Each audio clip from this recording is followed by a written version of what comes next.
News Channel 11's Curtis McLeod is making his way to Florida now. He joins us now with a look at what he's seen so far of Irma's wrath. We are continuing our journey right now to Tampa, Florida, where we're going to aid our sister station, WFLA. What we've been seeing since we've been making our way through parts of North and South Carolina and making our way into Georgia right now, we have been seeing a lot of wind, a lot of rain, but nothing in comparison to what our neighbors to the south have had to deal with in the state of Florida. We have actually seen a lot of rain. And it's been pretty impressive here in this area.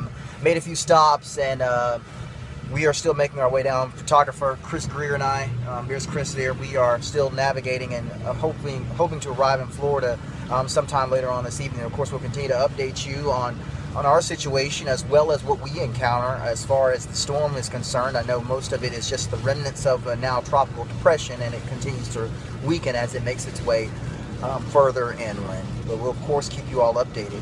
Curtis McLeod, News Channel 11,